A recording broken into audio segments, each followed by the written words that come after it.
முதலாம் உலக போர்ல ஆங்கிலேயர்கள் பிரான்ஸ்க்கும் கள்ளிப்பொலிக்கும் ஆயிரக்கணக்கான இந்தியாவில இருந்து வீரர்களை திரட்டி கொண்டு போனாங்க.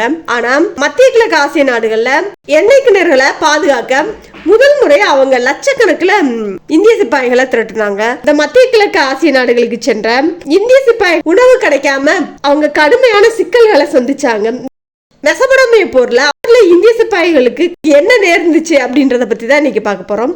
இதுக்கு முன்னாடி முதலாம் உலக போர் இந்திய வீரர்களின் பங்களிப்பை பத்தி 2 வீடியோ லிங்க்ல டிஸ்கிரிப்ஷன்ல கொடுத்திருக்கேன். ப்ளீஸ் செக் பண்ணி பாருங்க. வணக்கம், இது விட்னஸ் ஹிஸ்டரி. நான் அருணா. இந்த மெசபடோமியா எங்க இருக்கு அப்படின்னா இன்னைய ஈரான் பகுதி தான் மெசபடோமியா. மெசபடோமியாவுக்கு சொந்தமான பகுதியில ஆங்கிலேய பிரிட்டிஷ் வணிகர்களுக்கு சொந்தமான அந்த எண்ணெய் கிணறுகளையும் அதன் ஊழியர்களை பாதுகாக்கிறதுக்காகவும் இந்தியாவில இருந்து 1914ஆம் ஆண்டு அக்டோபர் இறுதியில புனேவில இருந்து 6வது இந்திய பிரிவு இந்திய பயணப்படைய பிரிட்டிஷ் உருவாக்கி அனுப்புறாங்க. முதல்ல இந்த எண்ணெய் வயல்களை பாதுகாக்கிறதுக்காக அனுப்பப்பட்ட இந்த பிரிவு பின்னாடி பாக்தாத்தை கைப்பற்றுறதுக்கான பிரிவா மாறுது. அது வரைக்கும் நடுநிலையா இருந்த ஓட்டமன் பேரரசு 1914ஆம் ஆண்டு நவம்பர் 5ஆம் தேதி ஜெர்மன், ஆஸ்திரிய ஹங்கேரி பக்கம் இருந்து பிரிட்டனுக்கு எதிராக போற அறிவிச்சு முதலாம் உலக போர்ல இணையறாங்க. பூனேவை சேர்ந்த 6வது இந்திய படை 1914ஆம் ஆண்டு நவம்பர் 22ஆம் தேதி பாஸ்ரா நகரை கைப்பற்றிருக்காங்க. ஆரம்ப வெற்றி ஆங்கிலேயர்களை இந்தியா பாஸ்ரா துறைமுகத்தை ஆக்கிரமிச்சது. இந்த 2வது பிரிவு வந்த போது பிரிட்டிஷ் தளபதி general George John Nixon Mesopotamian தலைநகர பாக்தாத்தை ஆக்கிரமிக்கிறதுக்காக திட்டத்தை வகுக்கிறாரு. ஓட்டமன்களுக்கு எதிராக அரேபியர்களை அணிதிரட்ட முடிவு பண்ணி அங்க ஒரு பிரித்தாளும் சூழ்ச்சியை கையாளுறாரு. ஓட்டமன் பேரரசுக்கு பாஸ்ரா பகுதியில் உள்ள உள்ளூர் பழங்குடிகளோட நீண்ட காலமா பிரச்சனை இருந்தது. இதன் விளைவா டைகரிஸ் பள்ளத்தாக்கு ஒட்டிய பாஸ்ரா பகுதியில பிரிட்டிஷ் இந்திய படைகளின் முன்னேற்றம் எளிதா இருந்துச்சு. அதன் பிறகு குர்னா நகரத்தை 1914ஆம் ஆண்டு டிசம்பர் 9ஆம் தேதி குர்னாவையும் கைப்பற்றாங்க. இந்திய படை 2 பிரிவா பிரிக்கப்பட்டு ஒரு பிரிவு யூப்ரடிஸ் நதி வழியா போய் நஸ்ரியா என்ற நகரை கைப்பற்றணும். மற்றொரு பிரிவான 6வது இந்திய பிரிவு மேஜர் ஜெனரல் சார்லஸ் டவுன்சென்டின் தலைமையில 160 கிலோமீட்டர் தொலைவில் இருக்கிற அமரா நகரத்தை டைகரிஸ் நதி வழியா சென்று 1915ஆம் வருடம் ஜூன் 4ஆம் தேதி அமரா நகரத்தை கைப்பற்றாங்க. அமரா நகரத்தை கைப்பற்றின உடனே ஜெனரல் சார்லஸ் டவுன்சென்க்கு மெசபடோமியாவின் தலைநகரான பாக்தாத்தை கைப்பற்ற முடியும்னு அதிகப்படியான நம்பிக்கை வந்துருச்சு. அதனால் அவரது பிரிவை சேர்ந்த பூனே இந்திய பிரிவு ஓட்டமன்களுக்கு பெரும் இழப்பை ஏற்படுத்திச்சு. 1915ஆம் ஆண்டு செப்டம்பர் 28ஆம் தேதி இந்திய பிரிட்டிஷ் படை கூட் நகரத்தை கைப்பற்றினாங்க. டைகரிஸ் நதி ஓரத்தில் அமைஞ்சிருந்த கூட் நகரம் நிலவியல் அமைப்புப்படி டைகரிஸ் நதியே அதுக்கு ஒரு பாதுகாப்பான அரணா இருந்தது. 3 பக்கமும் இந்த நதியும் ஒரு பக்கமும் நிலத்தாலே இருந்தது. இந்த கூட் நகரத்துல இருந்து பாக்தாத் நகரம் வெறும் 40 கிலோமீட்டர் தொலைவில் தான் இருந்துச்சு.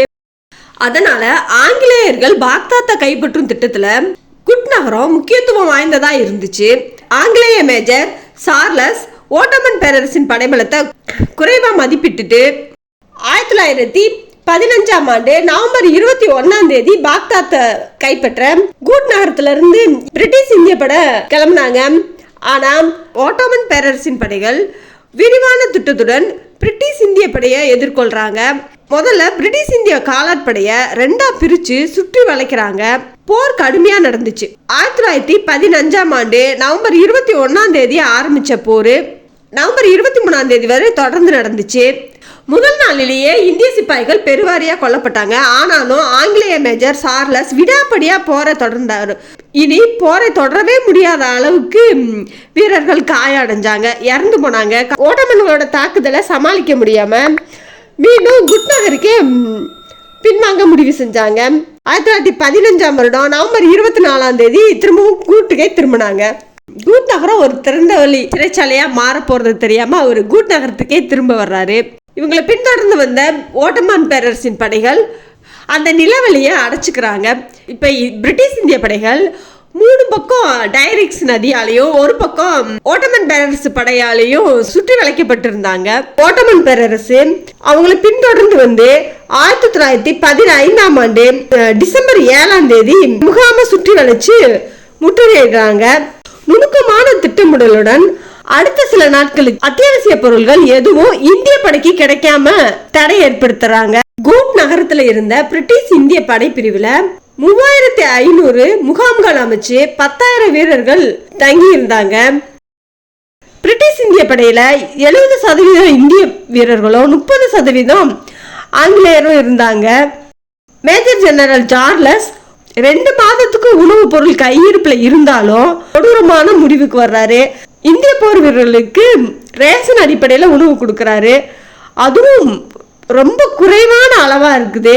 உண்மை என்னன்னா ஆங்கிலேய மேஜர் இந்திய சிப்பாய்களை பட்டினி போடுறாரு. இப்படி முற்றுகையிடப்பட்ட இந்திய படைகளை விடுவிக்க 16 ஜனவரி தொடக்கத்துல லெப்டினன்ட் ஜெனரல் ஜார்ஜ் பென்டன் ஐமரின் கீழே இந்திய சிப்பாய்கள் டைகரிஸ் படைப்பிரிவின் 2 இந்திய பிரிவுகள் உருவாக்கப்பட்டு படைவீரர்களை மீட்க அனுப்பப்பட்டாங்க. டைகரிஸ் படைப்பிரிவு 19,000 இந்திய சிப்பாய்களை கொண்டிருந்துச்சு.